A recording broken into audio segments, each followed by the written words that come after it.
আমি অপু চলে এলাম আরেকটা লং ভিডিও নিয়ে। আজকে যাচ্ছিলাম কলেজে রেজাল্ট আনতে। দুদিন বৃষ্টি না হয় সিঁড়ি আর রাস্তা দুটোই শুকনো ছিল। যেতে যেতে নিজেকে একটু দেখে নিচ্ছিলাম। বাড়ি থেকে বেরোনোর সময় রোদ তেমন ছিল না, তাই আর ছাতা খাটাইনি, হাতেই ছাতাটা রেখেছিলাম। স্কুলের টাইমে বেরিয়েছিলাম বলে রাস্তায় অনেক স্টুডেন্টদের সাথে দেখা হলো। এরা আমার বাড়ির সামনে যে গার্লস স্কুল রয়েছে সেখানে পড়ে। এদের দেখে না নিজেদের স্কুল টাইমের কথা মনে পড়ে গেছিলো। তারপর একটু যেতেই রোদ বেরিয়েছিল, তাই আবার ছাতাটা খাটিয়ে নিয়েছিলাম। ছাতা খাটানোর পর যেন বেশি বেশি গরম লাগে। তারপর যেতে যেতে বাস স্ট্যান্ডে চলে গেলাম, আর বাসে লাস্টের দিকে একটা সিটও পেয়ে গেছিলাম।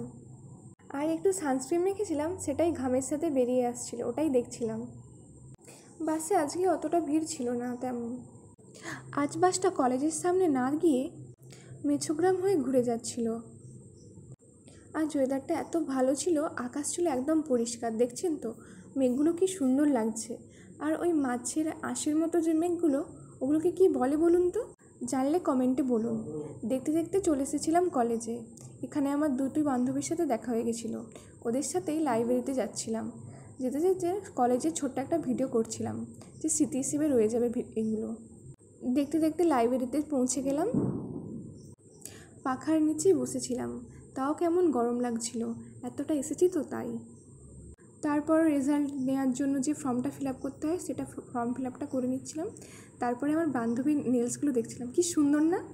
আর এই পাশে আমার হাতগুলো দেখছিলাম, কত ছোট ছোট। এখানে ডিপার্টমেন্টের কাছে চলে যাচ্ছিলাম, এইচওডির সাইন লাগতো আর স্ট্যাম্প লাগতো। তো এইচওডি ডিপার্টমেন্টে ছিলেন না, উনি ছিলেন প্রিন্সিপালের রুমে। তারপর যেতে যেতে স্যারের সাথে দেখা হয়ে যায় নিচে কেমিস্ট্রি ডিপার্টমেন্টের সামনে।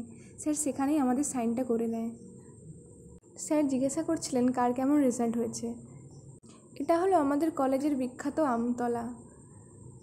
এটা ছিল কলেজে সবার আড্ডার জায়গা। তারপর চলে যাচ্ছিলাম কন্ট্রোলার সেকশানে, সেখান থেকে আমাদের রেজাল্টটা দেওয়া হবে। সেখান থেকে রেজাল্ট নিয়ে চলে আসছিলাম বাইরে, এবার বাড়ি ফিরতে হবে তাই। যেতে যেতে সাইডের ছোট ছোট গাছগুলোর একটা ভিডিও করলাম। আর গাছের সাথে যে কিউআর কোডগুলো দেখতে পাচ্ছেন, ওগুলো স্ক্যান করলে গাছের স্পিসিস এবং গাছের সমস্ত ডিটেলস জানা যাবে। বোটানি ডিপার্টমেন্ট থেকে এগুলো করা হয়। আর এখানে অনেক ছোট ছোট গাছ এবং ভারী গাছ লাগানো ছিল, সেগুলোকে ফেন্স দিয়ে ঘেরা হয়েছিল। ছোটো ছোটো গাছগুলো না নাম জানি না। এই জায়গাটা খুব সুন্দর লাগছিল। আর গাছের সাথে না দুটো অর্কিডও লাগানো ছিল, বেশ ভালো লাগছিল।